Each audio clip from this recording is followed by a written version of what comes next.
ଆଜିର ସମୟରେ ସମସ୍ତେ ନିଜ କଥାକୁ ପ୍ରମାଣିତ କରିବାକୁ ଲାଗିଛନ୍ତି, କିନ୍ତୁ ଏହା ସତ ଅଟେ ଯେ ବେଶୀ କହୁଥିବା ଲୋକ ନୁହେଁ, ବରଂ ଉଚିତ ସମୟରେ ଚୁପ୍ ରହୁଥିବା ଲୋକ ହିଁ ବାସ୍ତବରେ ବୁଦ୍ଧିମାନ ହୋଇଥାଏ। କାରଣ ଶବ୍ଦର ତାକତ ସେତେବେଳେ ରହିଥାଏ ଯେବେ ତାର ଉପଯୋଗ ବୁଝିବିଚାରି କରାଯାଇଥାଏ। ଯେଉଁ ଲୋକ ସବୁ ସ୍ଥାନରେ ନିଜର ରାୟ ଦେଇଥାଏ ସେ ଧୀରେ ଧୀରେ ନିଜର ଗମ୍ଭୀରତାକୁ ହରାଇ ଦିଏ, କିନ୍ତୁ ଯେଉଁ ଲୋକ ପରିସ୍ଥିତିକୁ ବୁଝିକରି କହିଥାଏ ସେହି ଲୋକ ଅନ୍ୟମାନଙ୍କର ହୃଦୟ, ଦିମାଗ ଉଭୟ ଉପରେ ପ୍ରଭାବ ଛାଡ଼ିଥାଏ। ବୁଦ୍ଧିମାନିର ଅର୍ଥ ଖାଲି ଜ୍ଞାନ ନୁହେଁ, ବରଂ ସଂଯମ ମଧ୍ୟ ଅଟେ।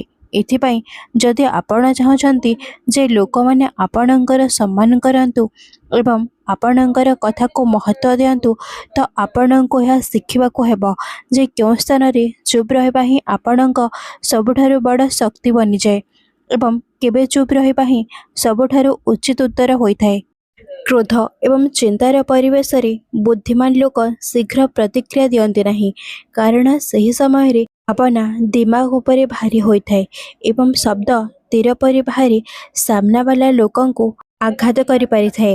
ଏଥିପାଇଁ ସେମାନେ ନିଜକୁ ଶାନ୍ତ କରିଥାନ୍ତି ଏବଂ ସ୍ଥିତିକୁ ବୁଝିଥାନ୍ତି, କାରଣ ସେମାନେ ଜାଣିଥାନ୍ତି ଯେ କ୍ରୋଧରେ କୁହାଯାଇଥିବା ଗୋଟିଏ କଥା ବହୁତ ବର୍ଷର ସମ୍ପର୍କକୁ କ୍ଷତି ପହଞ୍ଚାଇଥାଏ ଏବଂ ପରେ ପଶ୍ଚାତାପ ବିନା ଅନ୍ୟ କିଛି ବଞ୍ଚି ନଥାଏ। ଏଥିପାଇଁ ସେମାନେ ଧୈର୍ଯ୍ୟକୁ ନିଜର ଢାଳ ବନାଇଥାନ୍ତି ଏବଂ ଉଚିତ ସମୟ ଆସିବା ପରେ ନିଜର କଥା ରଖିଥାନ୍ତି। ଯେବେ କେହି ବ୍ୟକ୍ତି ଆପଣଙ୍କୁ ଜାଣିଶୁଣି ଉସୁକାଇବା ପାଇଁ ବା ହୀନ ଦେଖାଇବା ପାଇଁ ଚେଷ୍ଟା କରନ୍ତି, ତ ବୁଦ୍ଧିମାନ ଲୋକ ଝଗଡ଼ାରେ ପଡ଼ନ୍ତି ନାହିଁ, କାରଣ ସେମାନେ ଜାଣିଥାନ୍ତି ଯେ ସାମ୍ନା ଲୋକ ଖାଲି ପ୍ରତିକ୍ରିୟା ଚାହୁଁଛନ୍ତି ଏବଂ ଯଦି ସେମାନେ ଉତ୍ତର ଦେବେ ତ ଆହୁରି ବିବାଦ ବଢ଼ିବ।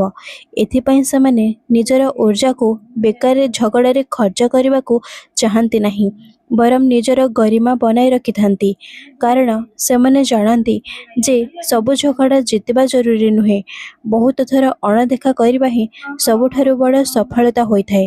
3. ଅନ୍ୟର ବ୍ୟକ୍ତିଗତ ଏବଂ ପାରିବାରିକ ମାମଲାରେ ବୁଦ୍ଧିମାନ ଲୋକ ପଚାରି ନଥିଲେ ନିଜ ରାୟ ଦିଅନ୍ତି ନାହିଁ, କାରଣ ସବୁ ପରିସ୍ଥିତିର ନିଜର ସତ୍ୟତା ଥାଏ ଏବଂ ବାହାର ଲୋକ ସବୁ କଥା ଜାଣିନଥାଏ।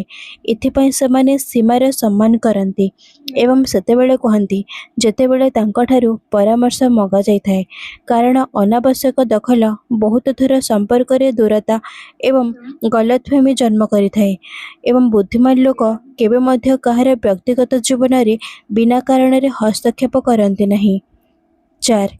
ଯେବେ ସାମ୍ନା ଲୋକ ଶୁଣିବା ପାଇଁ ପ୍ରସ୍ତୁତ ହୋଇନଥାଏ, ତ ବୁଦ୍ଧିମାନ ଲୋକ ନିଜ କଥାକୁ କୁହନ୍ତି ନାହିଁ, କାରଣ ବନ୍ଦ ଦିମାଗର ସାମ୍ନାରେ ହଜାର ଠିକ୍ କଥା ମଧ୍ୟ କିଛି ପ୍ରଭାବ ପକାଇନଥାଏ।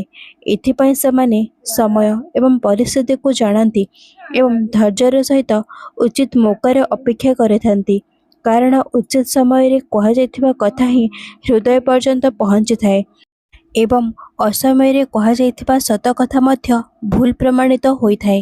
5. ନିଜର ଉପଲବ୍ଧି ଏବଂ ସଫଳତା ବିଷୟରେ ବୁଦ୍ଧିମାନ ଲୋକ ସବୁ ସ୍ଥାନରେ ଦେଖାନ୍ତି ନାହିଁ, କାରଣ ତାଙ୍କୁ ବିଶ୍ୱାସ ଥାଏ ଯେ ତାଙ୍କର କାମ ହିଁ ତାଙ୍କୁ ପରିଚୟ ବନାଇବ ଏବଂ ଅଧିକାଂଶ ଲୋକ ପ୍ରଭାବିତ ନ ହୋଇ ଦୂରେଇ ଯାଇପାରନ୍ତି। ଏଥିପାଇଁ ସେମାନେ ଚୁପଚାପ ପରିଶ୍ରମ କରନ୍ତି ଏବଂ ପରିଣାମକୁ ନିଜକୁ କହିବାକୁ ଦିଅନ୍ତି, କାରଣ ଅସଲି ସଫଳତାକୁ ପ୍ରଚାରର ଆବଶ୍ୟକତା ହୋଇନଥାଏ ଏବଂ ବିନମ୍ରତା ହିଁ ବାସ୍ତବିକ ମହାନ ବ୍ୟକ୍ତିର ପରିଚୟ ହୋଇଥାଏ। 6. ଯେବେ କାହାର ବିଷୟରେ ଖରାପ କଥା ବା ଚୁଗଲି ହେଉଥାଏ, ସେତେବେଳେ ବୁଦ୍ଧିମାନ ଲୋକ ସେହି ଚର୍ଚ୍ଚାର ଭାଗୀଦାର ବନନ୍ତି ନାହିଁ, କାରଣ ସେମାନେ ଜାଣିଥାନ୍ତି ଯେ ନକାରାତ୍ମକ କଥାବାର୍ତ୍ତା ପରିବେଶକୁ ଖରାପ କରିଥାଏ ଏବଂ ଚରିତ୍ରକୁ ଦୁର୍ବଳ ବନାଇଥାଏ। ଏଥିପାଇଁ ସେମାନେ ଏମିତି ପରିବେଶଠାରୁ ଦୂରେଇ ରୁହନ୍ତି ଏବଂ ନିଜର ଛବିକୁ ସଫା ରଖିଥାନ୍ତି, କାରଣ ଯେଉଁ ଲୋକ ଅନ୍ୟର ଅନୁପସ୍ଥିତିରେ ମଧ୍ୟ ତାଙ୍କର ସମ୍ମାନ କରିଥାଏ, ସେ ହିଁ ଅସଲ ଚରିତ୍ରବାନ କୁହାଯାଇଥାଏ। 7. ଅଧା ତଥ୍ୟ ବା ଅପପ୍ରଚାରର ଆଧାରରେ ବୁଦ୍ଧିମାନ ଲୋକ କେବେ ରାୟ ଦିଅନ୍ତି ନାହିଁ, କାରଣ ସେମାନେ ଜାଣିଥାନ୍ତି ଯେ ଅଧା ସତ କଥାରେ ଦିଆଯାଇଥିବା ନିଷ୍ପତ୍ତି ତାଙ୍କର ବିଶ୍ୱସନୀୟତାକୁ କ୍ଷତି ପହଞ୍ଚାଇ ପାରିଥାଏ। ଏଥିପାଇଁ ସେମାନେ ପ୍ରଥମେ ପୂରା କଥା ବୁଝିଥାନ୍ତି, ତଥ୍ୟକୁ ଯାଞ୍ଚ କରିଥାନ୍ତି ଏବଂ ପୁଣି କହନ୍ତି, କାରଣ ଦାୟିତ୍ୱବାନ ବ୍ୟକ୍ତି ବିନା ବୁଝି ବିଚାର କରି କୌଣସି ନିଷ୍ପତ୍ତି ଶୁଣାଇ ନଥାନ୍ତି ଏବଂ ସେ ନିଜ କଥାର ମୂଲ୍ୟ ଜାଣିଥାନ୍ତି। 8. ଯେବେ କୌଣସି ବ୍ୟକ୍ତି ଦୁଃଖୀ ବା ଭାବନାତ୍ମକ ରୂପରେ ଦୁର୍ବଳ ହୋଇଥାଏ ତ ବୁଦ୍ଧିମାନ ଲୋକ ଲମ୍ବା ଭାଷଣ ଦେବା ଛାଡ଼ି ଅଧିକ ଶୁଣିବାକୁ ପସନ୍ଦ କରିଥାନ୍ତି, କାରଣ ସେହି ସମୟରେ ପରାମର୍ଶ ନୁହେଁ ବରଂ ସାହାରାର ଆବଶ୍ୟକ ହୋଇଥାଏ। ଏଥିପାଇଁ ସେମାନେ ସାମ୍ନାବାଲାର ଭାବନାକୁ ବୁଝିଥାନ୍ତି ଏବଂ ସମ୍ବେଦନଶୀଳତାର ସହିତ ନିଭାଇଥାନ୍ତି, କାରଣ ବହୁତ ଥର ଚୁପ୍ ରହିକରି ଶୁଣିବା ହିଁ ସବୁଠାରୁ ବଡ଼ ସାହାଯ୍ୟ ହୋଇଥାଏ ଏବଂ ଶବ୍ଦଠାରୁ ବେଶୀ ପ୍ରଭାବ ଛାଡ଼ିଥାଏ। ଯେଉଁଠାରେ ତାଙ୍କର ସମ୍ମାନ କରାଯାଏ ବା ତାଙ୍କର କଥାକୁ ବାରମ୍ବାର ଅଣଦେଖା କରାଯାଏ, ସେଠାକୁ ବୁଦ୍ଧିମାନ ଲୋକ ଝଗଡ଼ାରେ ସମୟ ବର୍ବାଦ କରନ୍ତି ନାହିଁ, କାରଣ ସେମାନେ ଜାଣିଥାନ୍ତି ଯେ ଯେଉଁଠାରେ କଦ୍ର ହୋଇନଥାଏ ସେଠାରେ ଶବ୍ଦର କୌଣସି ମୂଲ୍ୟ ନଥାଏ। ଏଥିପାଇଁ ସେମାନେ ନିଜର ଉର୍ଜା ବଞ୍ଚାଇଥାନ୍ତି ଏବଂ ନିଜ ସମୟ ସେହି ଲୋକଙ୍କୁ ଦିଅନ୍ତି ଯିଏ ତାଙ୍କର ଉପସ୍ଥିତି ଏବଂ ବିଚାର ସମ୍ମାନ କରିଥାନ୍ତି, କାରଣ ଆତ୍ମସମ୍ମାନର ରକ୍ଷା କରିବା ମଧ୍ୟ ବୁଦ୍ଧିମାନିର ହିସ୍ସା ଅଟେ। ଶେଷରେ ମନେ ରଖନ୍ତୁ ଯେ ସବୁ ସ୍ଥାନରେ କହିବା ବୁଦ୍ଧିମାନି ନୁହେଁ ବରଂ ବହୁଥର ଦୁର୍ବଳତାର ସଙ୍କେତ ହୋଇଥାଏ, କାରଣ ବୁଦ୍ଧିମାନ ଲୋକ ଜାଣିଥାଏ ଯେ ଶବ୍ଦର ଉଚିତ ଉପଯୋଗ ହିଁ ତା'ର ଅସଲି ଶକ୍ତି ଅଟେ।